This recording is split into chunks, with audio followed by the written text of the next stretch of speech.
Sud Radio, comment va la planète? Bonjour Mathilde Gola. Bonjour Jean-Marie. Vous êtes journaliste aux Échos en charge de la transition écologique. On parle du changement climatique aujourd'hui qui pousse certaines communes, tenez-vous bien, à geler les permis de construire. Ça se passe notamment dans le Var. Après un été 2022 caniculaire, une sécheresse hivernale en ce moment exceptionnelle, l'état de nos nappes phréatiques est critique, on l'a déjà dit, dans de nombreux villages et villes de France, au point que certaines communes ont décidé de ne plus accepter de nouveaux arrivants. De quelle commune il s'agit ? Alors oui, c'est exactement ça. En fait, il s'agit de 9 communes qui sont situées dans le pays de Fayence, donc dans le Var, et elles ont décidé d'autoriser les nouvelles constructions, mais vraiment au compte-gouttes, sans mauvais jeu de mots. Cette décision a toutefois été difficile à prendre, c'est ce que m'ont confié les élus concernés par ce choix, mais elle devenait nécessaire en raison de la rareté de la ressource en eau. Alors je cite l'un des maires de ces communes concernées, il s'agit de François Cavalier, donc qui est maire de Calian. Il m'a dit « Il est inconcevable de faire venir de nouveaux habitants en leur disant qu'il n'y a plus d'eau au robinet. » Effectivement. Alors concrètement, qu'est-ce qu'ils font ? Alors, les maires se sont mis d'accord sur un schéma de cohérence territoriale.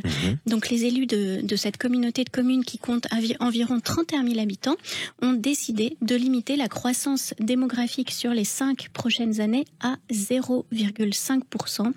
Autrement dit, ils ont quasiment gelé les permis de construire. Les élus locaux se dotent ainsi d'une espèce d'outil juridique pour justifier leur refus de permis de construire. La célèbre hydrologue Emma Aziza qualifie cette décision d'historique et elle souligne que cela met en lumière le fait que sans eau, on ne peut plus faire de construction. Alors effectivement, cette décision est inédite, elle est à la hauteur aussi de la gravité de la situation. Oui, bien sûr, car la France vient de connaître une période exceptionnelle avec plus de 30 jours sans pluie significative, ce qui ne s'était en fait jamais produit à cette saison.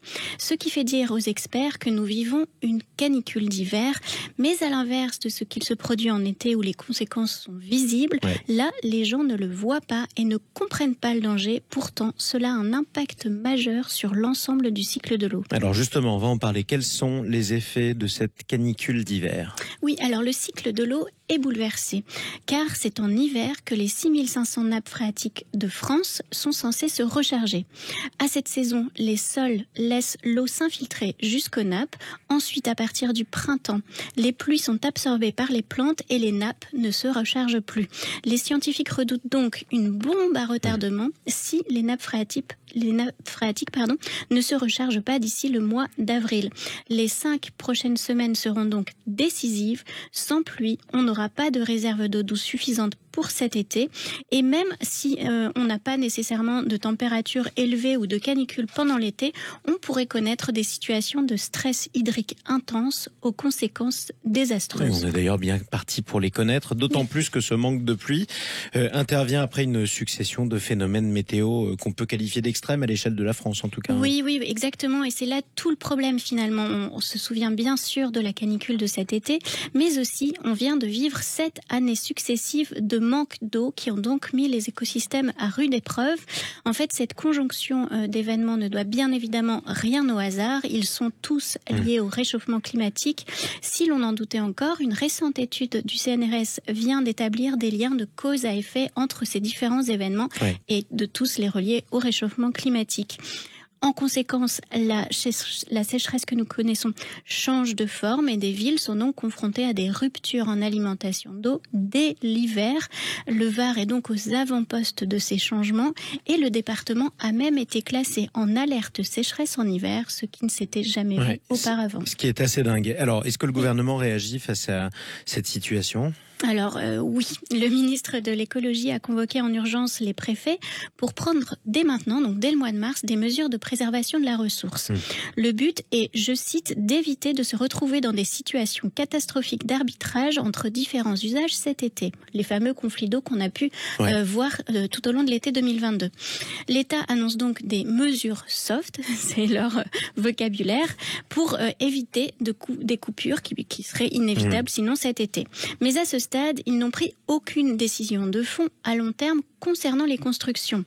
Donc les élus locaux sont démunis et confrontés à des injonctions contradictoires, puisque d'un côté, on a la loi Allure qui les incite à accorder toujours plus de permis de construire, et de l'autre, des ressources qui deviennent insuffisantes pour accueillir les nouveaux habitants. Alors effectivement, ça pourrait être quoi la solution ? Par exemple, Arnaud Gossement, là, un avocat en droit de l'environnement, il défend la tenue d'un débat national sur ce sujet. Il souligne l'existence d'une proposition de loi qui signifie qu'en absence d'eau, ça puisse devenir en fait un motif pour refuser un permis de construire, ce qui est évidemment le cas de la décision prise par les communes citées, parce que les textes aujourd'hui ne sont pas très clairs sur ce point. En gros, ça peut être attaqué. Cette décision peut être attaquée. Et c'est déjà le cas d'ailleurs. Ces communes-là sont soumises à des contentieux.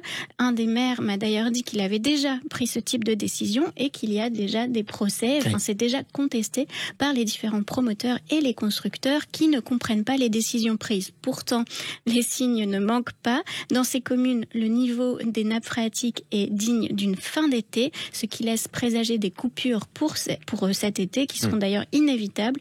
Et le maire de Calian, donc François Xavier, qui est donc à la tête de sa commune depuis 1995, dit qu'il n'a jamais vu ça. Effectivement, on commence à vous le dire et à vous le redire. Effectivement, ça devient de plus en plus inquiétant. Merci beaucoup, Mathilde Gola, journaliste aux Échos.